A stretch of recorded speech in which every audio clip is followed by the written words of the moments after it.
Hello friends, welcome back to my channel. ఈ వీడియోలో మనం ఏపీడిఎస్సికి సంబంధించి ఇంగ్లీష్ కంటెంట్లో భాగంగా ఇంగ్లీష్ ఆథర్స్ గురించి డీటెయిల్గా డిస్కస్ చేద్దాం. ఈ వీడియోలో మనం స్పెషల్గా 6th క్లాస్కి సంబంధించి ఆథర్స్ అందరి గురించి కూడా డీటెయిల్గా డిస్కస్ చేద్దాం. అంటే 6th క్లాస్కి సంబంధించి ఆథర్స్ యొక్క మ్యారథాన్ వీడియోలా దీన్ని కన్సిడర్ చేసుకోవచ్చు. ఓకేనా? ఫస్ట్ నేను అన్నీ కూడా ఎక్స్ప్లెయిన్ చేస్తాను. ఫస్ట్ ఇక్కడ ఉన్న ఒకసారి చూడండి, లెసన్ నేమ్స్ అండ్ అలాగే వాళ్ళకి సంబంధించి ఆ లెసన్కి సంబంధించి ఆథర్స్ అనమాట. సో నేను స్పెషల్గా అన్నీ ఎక్కడైతే ఎగ్జామ్ పాయింట్ ఆఫ్ వ్యూలో ఇంపార్టెంటో అవన్నీ చెప్తాను. టెక్స్ట్ బుక్లో లేనివి కూడా మనం చదువుకోవాలి. ఇంగ్లీష్కి సంబంధించి ఎస్పెషల్గా ప్రీవియస్ ఇయర్ క్వశ్చన్ పేపర్స్ చూసుకోండి. టెక్స్ట్ బుక్లో నుండి రావు, అంటే ఆథర్స్కి సంబంధించి అయితే మనకి అవుట్ ఆఫ్ టెక్స్ట్ బుక్కే ఇస్తారు. సో ఏవేవైతే ఇంపార్టెంటో ఎక్కడెక్కడి నుండి మీకు క్వశ్చన్స్ రావచ్చో అవన్నీ కూడా నేను మీకు నోట్స్లో ప్రిపేర్ చేసి క్లాస్ రూపంలో ఇప్పుడు ఎక్స్ప్లెయిన్ చేస్తాను. అండ్ ఇక్కడ నేను ఒక 3-4 లెసన్స్ని స్కిప్ చేశాను, ఎందుకంటే వాళ్ళకి సంబంధించి అంత ఇంపార్టెంట్ పాయింట్స్ అనేవి లేవు. సో అవేంటో కూడా జస్ట్ మనం లెసన్ అండ్ ఆథర్ గురించి తెలుసుకోవాలి కాబట్టి ఈ పీడిఎఫ్ని మీకు తీసుకురావడం జరుగుతుంది. సో ఒకసారి చూడండి. సో ఫస్ట్ లెసన్ నేను చెప్తాను, సెకండ్ లెసన్ కూడా చెప్తాను, థర్డ్, ఫోర్త్. ఇక్కడ చూడండి, థారోస్ రివార్డ్ అని ఉంది కదా. థారోస్ రివార్డ్ అనేది ఒక జపనీస్ స్టోరీ అనమాట. ఓకేనా? Taro's reward Japanese story. Next చూసుకున్నట్లయితే క్వెరెల్ అనేది కూడా నేను చెప్తాను. నెక్స్ట్ ఇక్కడ చూడండి, an Indian American woman in space, Kalpana Chawla. ఇది ఒక అడాప్టెడ్ స్టోరీ అనమాట. Adapted from Span, January February 1998. Just ఒకసారి చూసుకుంటే సరిపోతుంది, ఇక్కడ నుండి క్వశ్చన్స్ ఏమి రావు. నెక్స్ట్ చూడండి, ఆల్ బట్ బ్లైండ్. దీని యొక్క ఆథర్ ఎవరు అంటే వాల్టర్ డి లామారే. ఇవి మాత్రం చదువుకోండి. ఓకేనా? నెక్స్ట్ ఇవన్నీ నేను చెప్తాను కిందవి. నెక్స్ట్ చూసుకున్నట్లయితే the banyan tree Ruskin Bond. ఇది నెక్స్ట్ క్లాస్లో వస్తుంది, 8th క్లాస్లో వస్తుంది, అక్కడ ఇంట్రడ్యూస్ చేస్తాను. ఓకేనా? The banyan tree Ruskin Bond. Next చూసుకున్నట్లయితే ద ఫ్రెండ్లీ మంగూస్ వచ్చేసి a story from Panchatantra. Next the shepherd's treasure వచ్చేసి అన్ ఇరానియన్ ఫోల్క్ టేల్. ఇవి జస్ట్ చూసుకుంటే సరిపోతుంది. The monkey and the crocodile, a story from Panchatantra. Next lights out. ఇవి గుర్తుపెట్టుకోండి, lights out Edward Thomas. Next A pact with the sun, Zakir Hussain. వీళ్ళని గుర్తుపెట్టుకోండి. ఇప్పుడు నేను చెప్పినవి కాకుండా మిగిలినవి అన్నీ కూడా నా నోట్స్ పెట్టి మీకు ఎక్స్ప్లెయిన్ చేస్తాను. అండ్ నోట్స్ మీకు కావాలి అనుకుంటే చెప్పాను కదా, టెలిగ్రామ్ గ్రూప్లో జాయిన్ అవ్వండి, అక్కడ పీడిఎఫ్స్ ఉంటాయి, మీరు ఫ్రీగా డౌన్లోడ్ చేసుకోవచ్చు. ఓకేనా? So let's start the video. ఇది వచ్చేసి నేను 6th క్లాస్ నుండి స్టార్ట్ చేస్తున్నాను. 3, 4, 5 ఈజీగానే ఉంటాయి, ఆర్ఎల్స్ నేను లాస్ట్లో అవి కూడా అప్లోడ్ చేస్తాను. ఫస్ట్ మనం మెయిన్ కాబట్టి 6th క్లాస్ నుండి స్టార్ట్ చేస్తున్నాను. సో వాళ్ళ వర్క్స్, అలాగే ఈ లెసన్ నేమ్ అండ్ అలాగే ఆథర్ నేమ్ కూడా నేను కోడింగ్ అయితే చెప్తాను. సో మీరు కనుక మన ఛానల్కి రావడం ఫస్ట్ టైం అయినట్లయితే ఛానల్ని ఖచ్చితంగా సబ్స్క్రైబ్ చేసుకోండి, వీడియోని లైక్ చేయండి అండ్ మీ ఫ్రెండ్స్ అందరితో ఈ వీడియోని షేర్ చేసుకోండి. ఫస్ట్ లెసన్ నేమ్ వచ్చేసి who did Patrick's homework. Lesson name ఏంటి? Who did Patrick's homework. So first దీంట్లో కీవర్డ్ హోంవర్క్ అనమాట. హోంవర్క్ అనేది ఎక్కువగా ఇస్తారు కాబట్టి కరోల్ మోర్ ఇలా గుర్తుపెట్టుకోండి. యాక్చువల్గా కరోల్ మోర్, కాకపోతే మోర్ అని చెప్పి చదువుకోండి. కరోల్ మోర్. చూడండి, హూ డిడ్ ప్యాట్రిక్స్ హోంవర్క్ అంటే ఎక్కువగా ఇస్తారు కాబట్టి Karol more.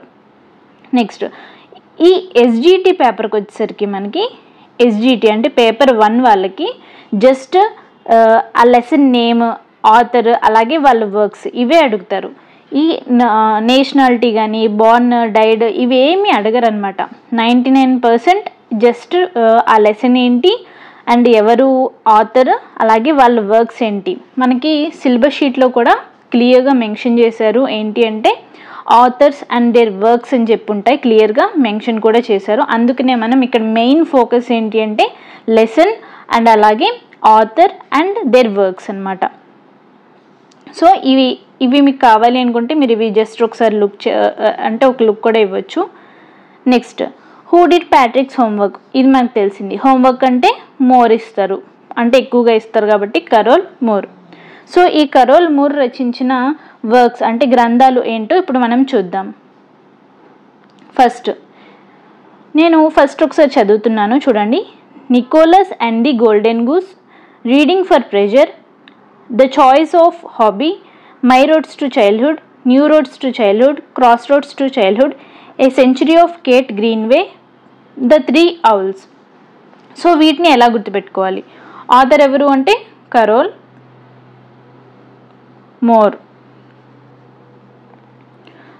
So first Nicholas and అలాగే గూస్. నికోలస్ అండ్ అలాగే గూస్ వీళ్ళిద్దరూ ఫ్రెండ్స్ అనమాట. ఎవరి ఫ్రెండ్స్ అంటే కరోల్ మూర్ యొక్క ఫ్రెండ్స్ అనమాట.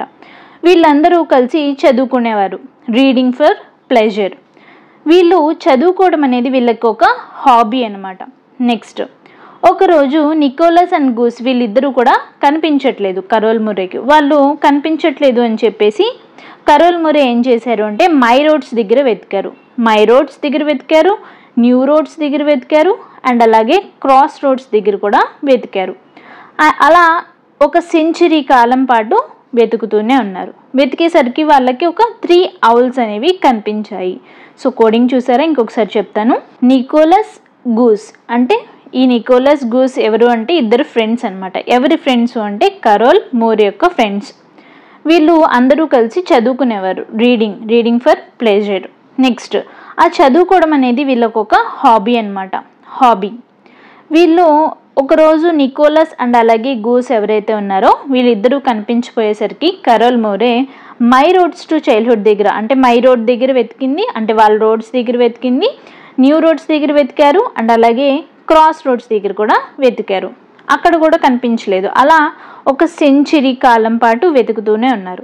వెతికేసరికి వాళ్ళకు ఒక 3 ఔల్స్ అనేవి కనిపించాయి. సో ఇవి కోడింగ్ అనమాట. ఇలా గుర్తుపెట్టుకోండి, లేదంటే మీకు ఏమైనా కోడింగ్ ఉంటే అది కూడా మీరు ట్రై చేసుకోవచ్చు. ఫస్ట్ లెసన్ పేరు చూసుకున్నట్లయితే ఏ హౌస్ ఏ హోమ్. ఇది ఒక పోయం అనమాట. ఇది కూడా 6th క్లాస్కి సంబంధించింది. ఎవరు రాశారు, ఆథర్ ఎవరు అంటే లారెనైన్ ఎం హాలీ. దీన్ని కోడింగ్ రూపంలో చెప్తాను చూడండి. హాల్ అనేది ఎక్కడ ఉంటుంది? హాల్ అనేది ఎక్కడ ఉంటుంది అంటే హౌస్లో కానీ హోమ్లో కానీ ఉంటుంది. ఇలా ఈజీగా గుర్తుపెట్టుకోవచ్చు. సో నెక్స్ట్, మీకు ఆల్రెడీ ప్రీవియస్ వీడియోలో చెప్పాను కదా. సో ఎస్జిటి వాళ్ళకైతే ఇవేమీ అవసరం లేదనమాట. ఎస్జిటి వాళ్ళకి ఇవేమీ అవసరం లేదు. జస్ట్ లెసన్ నేమ్ అలాగే ఆథర్ అండ్ వాళ్ళ యొక్క వర్క్స్, అంటే వాళ్ళు ఏ బుక్స్ రచించారు అనేవి చాలు. ఇంకేమీ అవసరం లేదనమాట. 99% అక్కడ నుండే వస్తుంది బిట్ మనకి. సో బార్న్ కానీ డైట్ కానీ డేట్స్ కానీ ఇవేమీ అవసరం లేదు మనకి.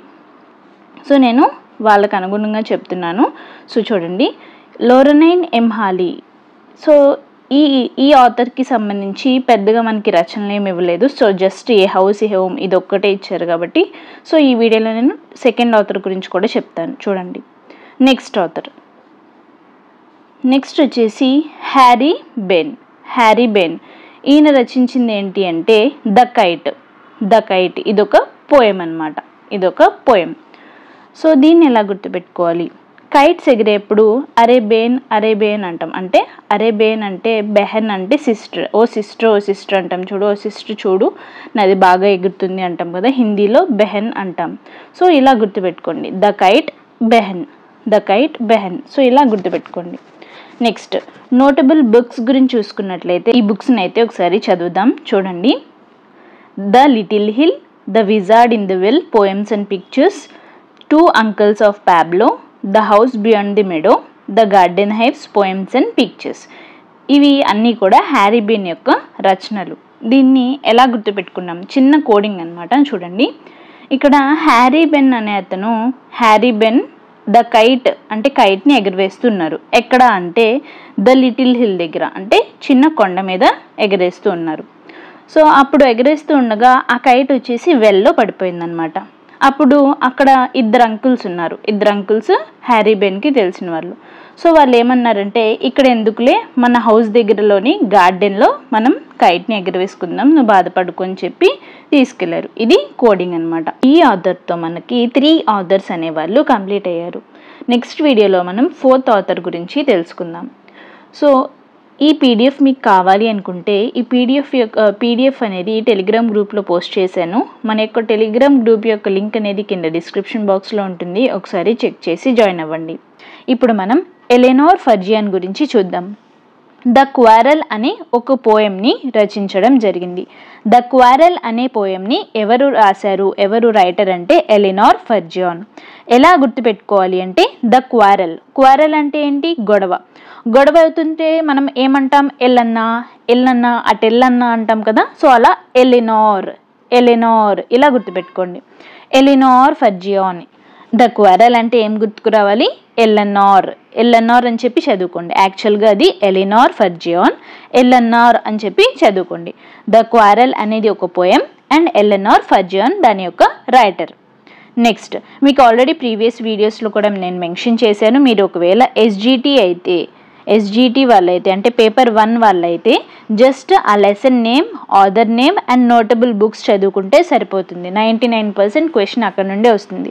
లేదు మీరు పేపర్ 1 వాళ్ళైతే మీరు అన్నీ చూసుకోవాలి, నేషనాలిటీ కానీ డేట్ ఆఫ్ బర్త్స్ కానీ అన్నీ చదువుకోవాలి. ఓకేనా.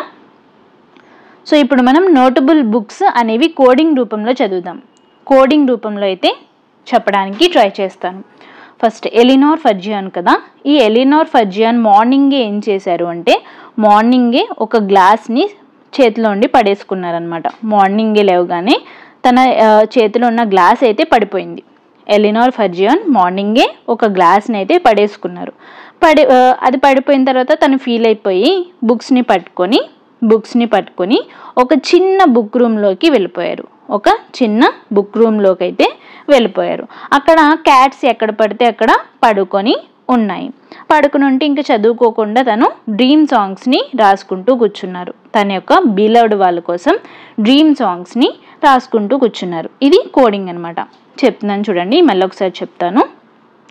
ఎలెనోర్ ఫర్జియాన్ అనే అతను మార్నింగే ఏం చేశారు, గ్లాస్ని పడేసుకున్నారు. చేతిలో ఉండి గ్లాస్ అనేది స్లిప్ అయిపోయి పడిపోతే హర్ట్ అయ్యి బుక్స్ని తీసుకుని ఒక చిన్న లిటిల్ బుక్ రూమ్లోకి వెళ్ళిపోతే అక్కడ క్యాట్స్ ఎక్కడ పడితే అక్కడ పడుకొని ఉంటే ఇంకా ఆయన చదువుకోకుండా డ్రీమ్ సాంగ్స్ని రాసుకుంటూ కూర్చున్నారు. ఓకేనా, ఇలా గుర్తుపెట్టుకోండి.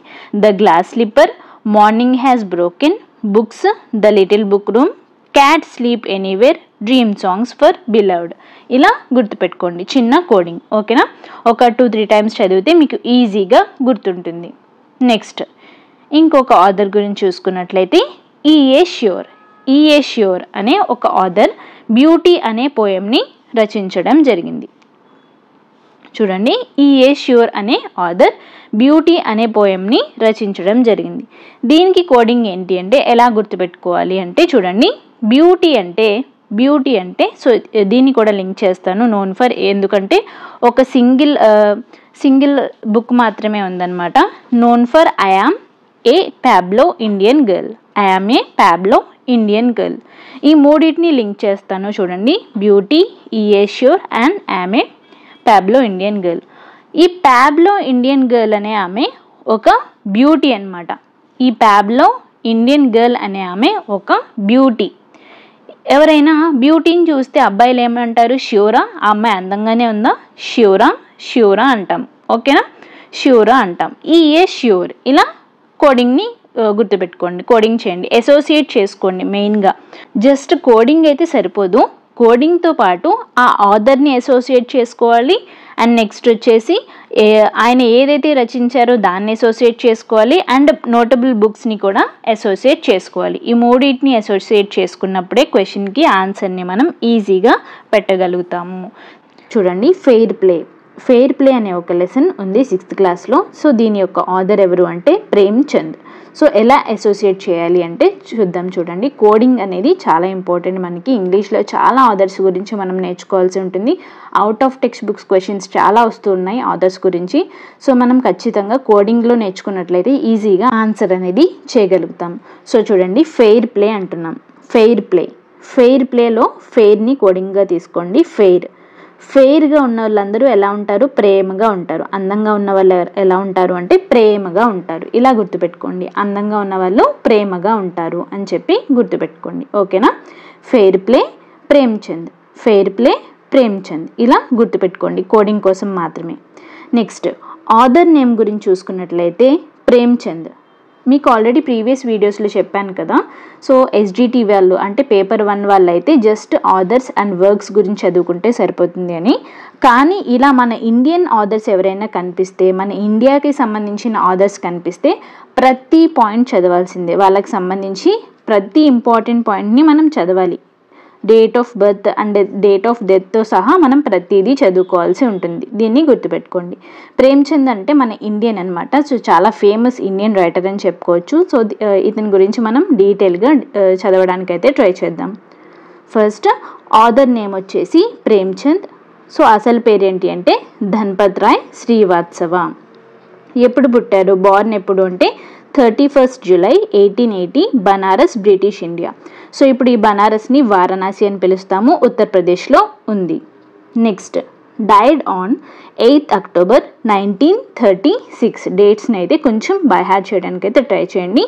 వర్క్స్ గురించి అయితే మనం కోడింగ్ని పెట్టుకుందాం. ఓకేనా? సో ఇప్పుడు ఈ ప్రేమ్చంద్ యొక్క వర్క్స్ అంటే ప్రేమ్చంద్ రచించిన రచనలు ఏంటి అంటే ఒక 9 ఉన్నాయి. వీటిని ఎలా గుర్తుపెట్టుకోవాలి? సింపుల్గా అయితే ట్రై చేద్దాం. ఫస్ట్ ఒకసారి చదువుదాం 9 బుక్స్ని. కర్మభూమి, రంగభూమి, సేవా సదన్, శతరంజ్ కే ఖిలాడి, బజారీ హస్న్, మాన్సరోవర్, ఈద్గా, గోదాన్, గబన్. సో వీటిని ఎలా గుర్తుపెట్టుకోవాలి? చిన్న కోడింగ్ అండి. కర్మభూమి, భూమి ఉంది కదా, భూమి. రంగభూమిలో కూడా భూమి ఉంది. సో ఈ భూమిలో మనం ఏం చేస్తాము అంటే సేవ చేస్తూ ఉంటాం. భూమిలో సేవ చేస్తూ ఉంటాం మరియు ఆడుకుంటూ ఉంటాం. ఆడుకునే వాళ్ళని ఏమంటారు? ఖిలాడి అంటారు. ఆడుకుంటూ ఉంటాం. భూమిలో మనం ఏం చేస్తాము? సేవ చేస్తాము, దాంతోపాటు ఆడుకుంటూ ఉంటాం. ఈ భూమి ఎక్కడుంది అంటే బజార్లో ఉంది. బజార్లో ఉంది. బజార్లో ఉంది కాబట్టి ఈ భూమిలో ఆడుకుంటాము, సేవ చేస్తాం కాబట్టి అదంటే మనకి ఎంతో ఇష్టం. అది మన మనసులోనే ఉంటుంది. ఆ భూమి అనేది మన మనసులోనే ఉంటూ ఉంటుంది. సో ఇలా ముస్లిమ్స్ అందరూ ఏం చేస్తారు అంటే ఈద్గాలా చేసుకుంటారు. ఆ ప్లేస్ని ఈద్గా అంటాం. అక్కడికి వెళ్ళి ఈద్ చేసుకుంటూ ఉంటారు. హిందూస్ ఏం చేస్తారు? గోదానం, గబన్ ఇలాంటి పాటలు పాడుకుంటూ ఉంటారు. సో ఇలా గుర్తుపెట్టుకోండి. జస్ట్ కోడింగ్ కోసం మాత్రమే, ఎటువంటి విమర్శ అనేది వద్దు. ఓకేనా? జస్ట్ కోడింగ్ కోసం మాత్రం ఇలా గుర్తుపెట్టుకుందాం. మరొకసారి చెప్తాను చూడండి. భూమి, భూమిలో మనం ఏం చేస్తాము? సేవ చేస్తాం. సేవ చేస్తాం మరియు ఖిలాడి ఆటలు కూడా ఆడుకుంటూ ఉంటాం. ఈ భూమి ఎక్కడుంది? బజార్లో ఉంది. బజార్లో ఉంది, ఆడుకుంటూ ఉంటాం, సేవ చేస్తూ ఉంటాం కాబట్టి ఇది మనకి ఎంతో ఇష్టం కాబట్టి మన మనసులో ఉంటుంది. ఆ తర్వాత ముస్లిమ్స్ అందరూ ఏం చేస్తారు? ఆ భూమిని ఈద్గాలా చేసుకుని నమాజ్ చేసుకుంటూ ఉంటారు ఈద్ అప్పుడు. హిందూస్ అందరూ ఏం చేస్తారు? గోదాన్, గబన్ లాంటి పాటలు పాడుకుంటూ ఉంటారు. సో ఇలా గుర్తుపెట్టుకోవడానికి ట్రై చేయండి. ఈజీగా మీకు గుర్తుంటాయి. ఒక 3 to 4 టైమ్స్ చదవండి, ఈజీగా గుర్తుంటాయి. ఓకేనా? ఇవి నోటబుల్ వర్క్స్. నెక్స్ట్ వచ్చేసి ప్రేమ్చంద్ మన ఇండియన్ రైటర్ కాబట్టి అన్ని ఇంపార్టెంట్ పాయింట్స్ అన్నీ చూసుకోవాలి. సో ఆక్యుపేషన్ గురించి చూసుకున్నట్లయితే novelist, short story writer. Next key points చూద్దాం. He wrote over 300 short stories. ఒక 300 షార్ట్ స్టోరీస్ని రాశారు. 14 నోవెల్స్ని రాశారు ప్రేమ్చంద్. అండ్ కొన్ని ఎస్సేస్ని, లెటర్స్ని, ప్లేస్ని, ట్రాన్స్లేషన్స్ని కూడా ఈయన రాయటం జరిగింది. నెక్స్ట్ ఈయన చిల్డ్రన్స్ బుక్స్ని రాశారు. అందులో చాలా ఫేమస్ అయినవి ఏంటి అంటే జంగల్ కి కహానియా, రామ్ చర్చా. గుర్తుపెట్టుకోండి. చిల్డ్రన్స్ బుక్స్ చాలా రాశారు. వాటిలో ఫేమస్ అయినవి ఏంటి అంటే జంగల్ కి కహానియా, రామ్ చర్చా. నెక్స్ట్ చూసుకున్నట్లయితే నెక్స్ట్ ఇంపార్టెంట్ పాయింట్ వచ్చేసి గోదాన్. గోదాన్ అనేది ఏంటి అంటే the gift of A cow 1936 అనమాట. అంటే దాని యొక్క సబ్ టైటిల్ అని చెప్పుకోవచ్చు. ఈ గోదాన్ అనేది ప్రేమ్చంద్ రాసిన లాస్ట్ వర్క్. ప్రేమ్చంద్ రాసిన లాస్ట్ బుక్ ఏంటి అంటే గోదాన్. అంటే లాస్ట్ నోవెల్ ఏంటి అంటే గోదాన్. ఈ గోదాన్ అనేది ఇతని యొక్క బెస్ట్ నోవెల్గా అందరం చెప్తూ ఉంటాము. అలాగే హిందీలో ఒక మంచి ఫైన్ నోవెల్ అనమాట ఈ గోదాన్ అనేది. Next he was famous for his modern Hindustani literature. ఈయన ఎందుకు ఫేమస్ అంటే ఇతని యొక్క మోడ్రన్ హిందుస్థానీ లిటరేచర్కి ఈయన చాలా ఫేమస్. సో ఇవన్నీ కూడా ప్రేమ్చంద్కి సంబంధించిన అన్ని ఇంపార్టెంట్ పాయింట్స్. నెక్స్ట్ ఆథర్ అయిన రవీంద్రనాథ్ ఠాగూర్ గురించి డీటెయిల్గా డిస్కస్ చేద్దాం. మీరు కనుక మన ఛానల్కి రావటం ఫస్ట్ టైం అయినట్లయితే ఛానల్ని ఖచ్చితంగా సబ్స్క్రైబ్ చేసుకోండి, వీడియోని లైక్ చేయండి అండ్ మీ ఫ్రెండ్స్ అందరితో ఈ వీడియోని షేర్ చేసుకోండి. ఫస్ట్ ప్రతిదీ కూడా మనం ఇక్కడ కోడింగ్ ద్వారాగా నేర్చుకోవడానికి ట్రై చేద్దాం. సింపుల్ కోడింగ్తో నేర్చుకోవడానికి అయితే ట్రై చేద్దాం. ఫస్ట్ రవీంద్రనాథ్ ఠాగూర్ అని చెప్పి అంటున్నాం. ఈయన వచ్చేసి 2 టెక్స్ట్ బుక్స్లో ఉన్నారు మనకి, 6th class text book and 8th class text book. 6th క్లాస్లో వచ్చేసి వెకేషన్ అనే ఒక పోయం రచించారు. 8th క్లాస్ టెక్స్ట్ బుక్లో ఏమో ద లాస్ట్ బార్గెయిన్ అనే ఇంకొక పోయం ఇచ్చి ఉన్నారు. సో వీటిని ఫస్ట్ అసోసియేట్ చేద్దాం. ఆథర్ పేరు అలాగే రచించిన పోయమ్స్ అంటే రచించిన వాళ్ళ యొక్క వర్క్స్ని ఫస్ట్ అసోసియేట్ చేద్దాం. చూడండి, రవీంద్రనాథ్ ఠాగూర్ అంటున్నాం. రబీ మీకు తెలిసే ఉంటుంది, రబీ ఖరీఫ్ అని చెప్పి 2 క్రాప్ సీజన్స్ ఉంటాయి. సో రబీ అనేది ఒక సీజన్ అనమాట. రబీ అనే సీజన్లో వెకేషన్కి వెళ్తున్నాం. వెకేషన్కి వెళ్ళేప్పుడు మనం ఏదో ఒకటి పర్చేస్ చేస్తాం, అంటే ఏదో ఒకటి కొనుక్కుంటూ ఉంటాం. ఊరికే కొనుక్కుంటాం అంటే లేదు, బార్గెన్ చేస్తూ కొనుక్కుంటూ ఉంటాం. ఇలా గుర్తుపెట్టుకోండి, రబీ అనే సీజన్లో మనం వెకేషన్కి వెళ్తాం. వెకేషన్కి వెళ్ళినప్పుడు ఏదో ఒకటి కొనుక్కుంటాం కాబట్టి బార్గెన్ చేసి కొనుక్కుంటాం. ఓకేనా, ఇలా గుర్తుపెట్టుకోండి. వెకేషన్ అనేది ఒక పోయం, బార్గెన్ అనేది కూడా ఒక పోయం అనమాట. ఫస్ట్ నెక్స్ట్ చూసుకున్నట్లయితే ఇక్కడ poets name Rabindranath Tagore. So ఈయన మన ఇండియన్ రైటర్ కాబట్టి ఈయనకి సంబంధించి అన్ని పాయింట్స్ కూడా చదవాలి. నాట్ ఓన్లీ ఇంపార్టెంట్ పాయింట్స్, అన్ని పాయింట్స్ కూడా మనం చదవాల్సి ఉంటుంది. ఓకేనా, ఆల్రెడీ మీకు ఇది ప్రీవియస్ వీడియోలో నేను మీకు చెప్పాను. ఫస్ట్ ఎక్కడ పుట్టారు అనేది చూసుకున్నట్లయితే బ్రిటిష్ ఇండియా అప్పుడు కలకత్తాలో బెంగాల్ ప్రెసిడెన్సీలో ఈయన పుట్టడం జరిగింది. ఎప్పుడు అంటే 7th May 1861. 7th May 1861. ఓకేనా. నెక్స్ట్ ఎప్పుడు చనిపోయారు అంటే 8th August 1941. 8th August 1941. Next occupation గురించి చూసుకున్నట్లయితే ఈయన ఒక poet, writer, play right, composer, philosopher, social reformer, painter, educationist, linguist and అలాగే గ్రామేరియన్. సో ఇవి జస్ట్ చూసుకుంటే సరిపోతుంది, ఏమీ బై హార్ట్ చేయాల్సిన అవసరం అయితే లేదు. ఓకేనా. నెక్స్ట్ ఇవి మనకి కావాల్సినవి, చాలా ఇంపార్టెంట్. నోటబుల్ వర్క్స్ అంటే ఆయన రచించిన వర్క్స్ ఏంటి అనేవి చూసుకోవాలి. చిన్న కోడింగ్ ద్వారాగా ఈజీగా నేర్చుకోవడానికి ట్రై చేస్తాం. చూడండి, ఫస్ట్ చదువుతాను. గోరా, అమర్, రవీంద్ర సంగీత్, గీతాంజలి, జనగణమన, భారత భాగ్య విధాత, ఘరే భైరే. వీటిని ఎలా గుర్తుపెట్టుకోవాలి అంటే చూడండి, సింపుల్ కోడింగ్. గోరా అమర్ అనే 2 పర్సన్స్ రవీంద్ర యొక్క సంగీత్కి వెళ్తున్నారు. ఓకేనా.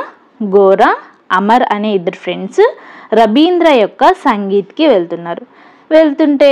వెళ్ళిపోయిన తర్వాత అక్కడ గీతాంజలి అనే ఒక అమ్మాయి జనగణమన, భారత భాగ్య విధాత, ఘరే భైరే అనే పాటలు పాడుతుంది. జనగణమన మీకు తెలుసు, భారత భాగ్య విధాత అనేది కూడా మీకు తెలుసు, దాంతోపాటు ఘరే భైరే అని చెప్పి గుర్తుపెట్టుకోండి. GB ఘరే భైరే ఎక్స్ట్రాగా మీరు గుర్తుపెట్టుకోవాలి. ఓకేనా.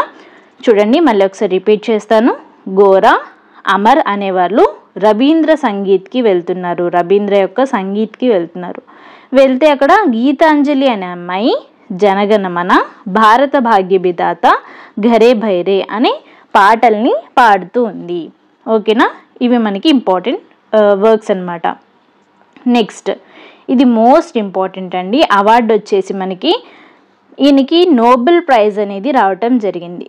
నోబెల్ ప్రైజ్ అనేది లిటరేచర్లో రావటం జరిగింది. ఎప్పుడు అంటే 1913. ఇయర్ కూడా గుర్తుపెట్టుకోండి, చాలా ఇంపార్టెంట్. నెక్స్ట్ కీ పాయింట్స్, ఆయనకి సంబంధించి కొన్ని పాయింట్స్ని కూడా మనం చూసుకోవాలి. సో కీ పాయింట్స్ గురించి చూసుకున్నట్లయితే 1913లో ఈయనకి నోబెల్ ప్రైజ్ వచ్చింది కదా. ఆ నోబెల్ ప్రైజ్ రావడంలో ఇతను ఫస్ట్ నాన్ యూరోపియన్ అనమాట. అంటే అప్పటిదాకా అందరికీ కూడా నోబెల్ ప్రైజెస్ అనేవి యూరోప్ వాళ్ళకే వచ్చేవి. ఈయనకి ఫస్ట్ టైం ఒక నాన్ యూరోపియన్కి రావటం జరిగింది. అండ్ అలాగే ఈయనే ఫస్ట్ లిరిసిస్ట్ అనమాట. అంటే నోబెల్ ప్రైజ్ రావడానికి ఫస్ట్ లిరిసిస్ట్ అలాగే first non European in literature విభాగంలో. ఓకేనా. నెక్స్ట్ ఈయన రాయల్ ఏషియాటిక్ సొసైటీలో ఒక మెంబర్గా ఉండేవారు. He was a fellow of royal Asiatic society. Next ఈయన్ని ద బార్డ్ ఆఫ్ బెంగాల్ అని చెప్పి అంటాం. ఈయన్ని ద బార్డ్ ఆఫ్ బెంగాల్ అని చెప్పి అంటాము. నెక్స్ట్ ఈయనకి ఉన్న అదర్ నేమ్స్ చూసుకున్నట్లయితే గురుదేవ్, కోబి గురు, బిస్వోక్సీ అని కూడా ఈయన్ని పిలవటం జరుగుతుంది. నెక్స్ట్ ఈయన మన ఇండియాకి నేషనల్ యాంథమ్ని రాశారు. మన యొక్క నేషనల్ యాంథమ్ ఏంటి అంటే జనగణ మన. అలాగే బంగ్లాదేశ్ కూడా ఈయన నేషనల్ యాంథమ్ని రాయటం జరిగింది. సో ఇవి మనకి రవీంద్రనాథ్ ఠాగూర్ గురించి సంబంధించిన అన్ని పాయింట్స్ అనమాట. సో ఈ వీడియో కనుక మీకు నచ్చినట్లయితే తప్పకుండా మన ఛానల్ని సబ్స్క్రైబ్ చేసుకోండి, వీడియోని లైక్ చేయండి అండ్ మీ ఫ్రెండ్స్ అందరితో ఈ వీడియోని షేర్ చేసుకోండి. Thank you so much for watching this video.